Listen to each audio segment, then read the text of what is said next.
Pemirsa apa kabar? Mari kita ikuti Warta Berita PTS tanggal 14 Januari. Aksi protes di Iran memanas. Presiden Donald Trump menyatakan dukungan dan mengatakan bahwa bantuan sedang dikirim ke tujuan. Trump juga meluncurkan sanksi tarif 25% bagi mitra dagang Iran. Kebijakan ini berdampak pada Tiongkok sebagai pengimpor minyak mentah terbesar di Iran. Aksi unjuk rasa di Iran telah berubah menjadi krisis pemerintahan terbesar dalam 3 tahun terakhir. Jumlah orang yang tewas hingga kini mencapai 1.850 orang dan yang ditangkap telah menembus 16.000 orang. Otoritas Tehran bahkan berencana mengeksekusi para demonstran. Sementara itu, Presiden Donald Trump menyampaikan dukungannya kepada rakyat Iran, menekankan bahwa Amerika memantau ketat jumlah korban tewas dan menyatakan bantuan tengah dikirim kepada warga Iran. There's a lot of help on the way and in different forms, including economic help from our standpoint. Trump membatalkan dialog dengan pejabat Iran dan memberlakukan sanksi tarif dengan menyatakan negara manapun yang menjalin bisnis dengan Iran akan menghadapi tarif tambahan 25% saat memasuki pasar Amerika. Kebijakan ini akan berdampak pada Tiongkok yang mengandalkan Iran untuk memasok 13% hingga 14% impor minyak mentah tahun lalu. Jika kebijakan ini berlaku, tarif untuk komoditas Tiongkok yang diekspor ke Amerika akan menembus 70%. Pakar Tiongkok menyatakan ancaman tarif Trump hanyalah gertakan yang bertujuan untuk meningkatkan daya barter sebelum mengunjungi Tiongkok pada bulan April. I can assure you that Trump has no guts to impose the extra 25% tariff on China. And if he does, China will retaliate. Terlepas dari sikap keras Beijing, seiring meningkatnya jumlah demonstran yang tewas dibantai di Iran, pemerintahan Trump mulai mempertimbangkan opsi agresif, termasuk serangan militer atau serangan cyber. Laga supremasi antara Amerika, Tiongkok, dan Iran meluas dari bidang geopolitik ke aspek ekonomi, yang turut meningkatkan ketegangan di kawasan Atlantik Utara dan Teluk Persia. Seiring meningkatnya risiko geopolitik global, logam mulia kembali diburu sebagai aset berharga. Harga emas dan perak pun mencetak rekor tertinggi dalam sejarah. Pada khususnya, harga emas sempat menembus $4.600 AS dalam sesi perdagangan.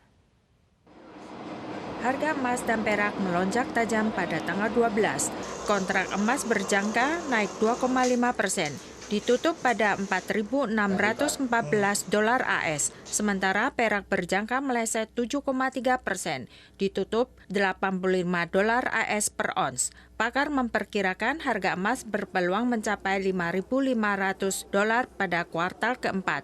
Namun, harga jangka pendek telah memasuki wilayah jenuh beli. Maka investor diimbau tidak mengejar harga dan waspada terhadap volatilitas di level tinggi.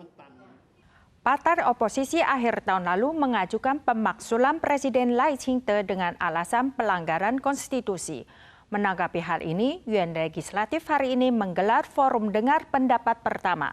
Presiden Lai akan diundang hadir untuk memberikan penjelasan pada tanggal 21 dan 22. Yuan Legislatif mengadakan sidang dengar pendapat pertama tanggal 14 terkait mosi pemaksulan Presiden Lai Ching-te.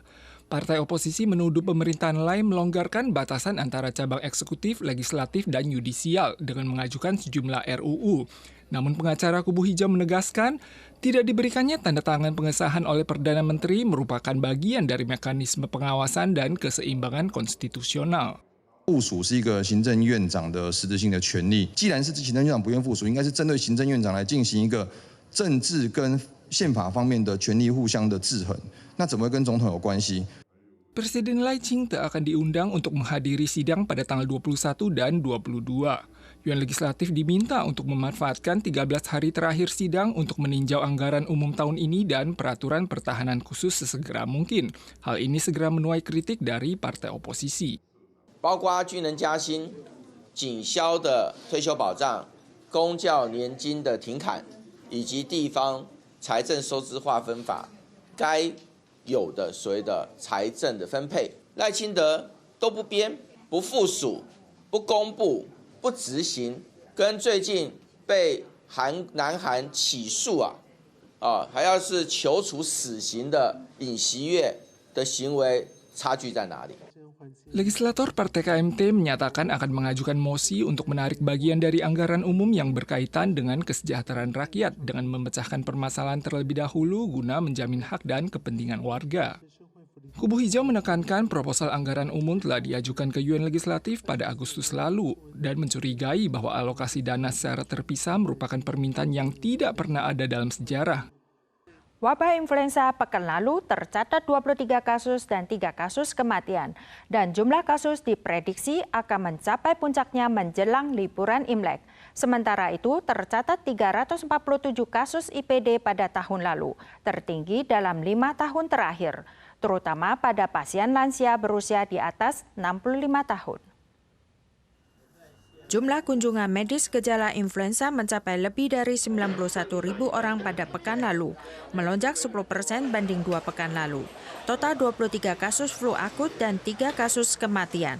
Selain itu, kasus IPD capai 347 kasus pada tahun lalu, tertinggi dalam 5 tahun terakhir. Hampir 50% pasien adalah lansia berusia di atas 65 tahun. Dokter menilai peningkatan kasus berkaitan dengan pelonggaran pembatasan pandemi dan berkurangnya imun tubuh.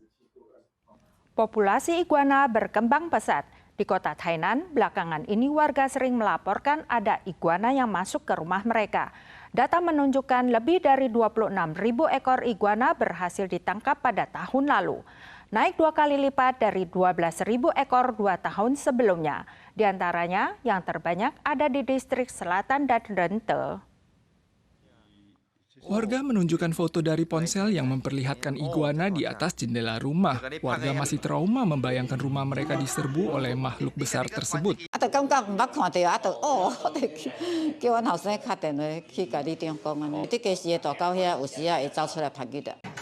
Kelurahan Tacong mencatat sebanyak 3 hingga 4 kasus per tahun terkait warga yang melapor bahwa rumahnya diserbu iguana.